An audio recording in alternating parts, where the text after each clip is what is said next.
ka ba? How dare you? Talagang sasaktan mo anak natin? Ang daming hindi magandang nangyari kay Bel. Dadagdagan mo pa. Alam mo, instead na saktan mo anak natin, subukan mo kaya intindihin si Bel. Kahit ngayong gabi lang, magpakananay ka naman! Masamang tao, walang kwentang nanay. Yun yung tingin niyo sa akin, di ba? Sige! Magkampihan kayo!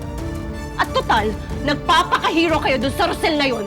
Sa kanya yung hanapin yung asawa at nanay na hinahanap nyo! Tuisit!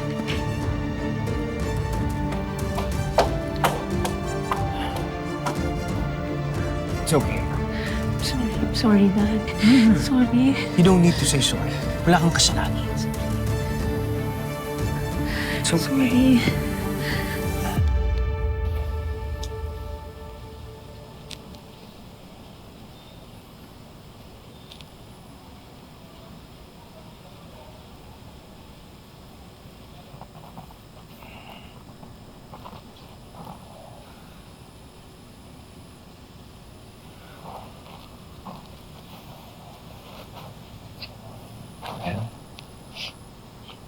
Iniisip mo pa rin ba yung sinabi ni Rosel kanina?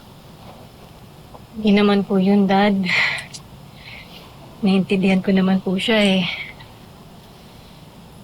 What's painful for me ay yung mga nasabi ni Mommy.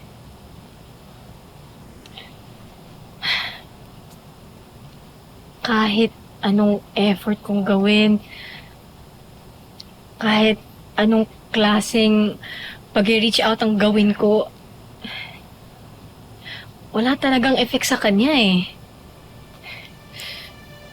Hindi ko talaga maramdaman yung pagmamahal niya.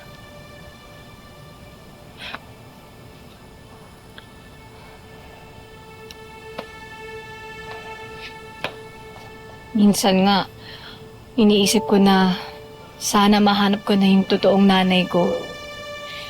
Baka pag nakita niya ako, magbago ang isip niya kung ba't niya ako pinamigay. Baka pag nakita niya ako, mahalin na niya ako.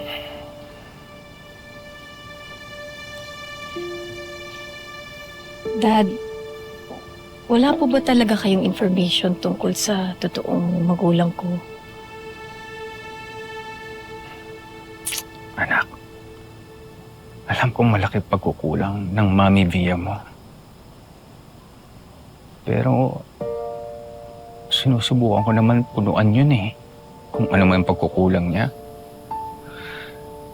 And I'm really trying my best. Hindi pa ba sapat yun? Yung pagmamahal ko sa'yo at pag-aalaga ko sa'yo, Bel?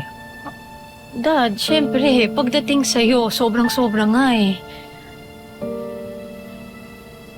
So, bakit kailangan mo pa hanapin yung mga tunay mong magulang?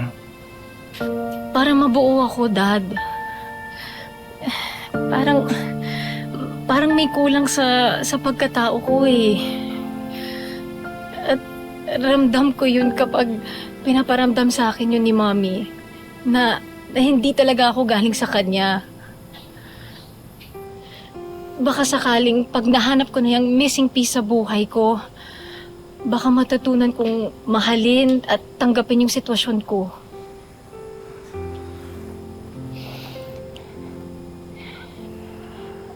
I'm sorry, Dad. Pero may mga bagay na kulang sa buhay ko na hindi niyo kayang punan.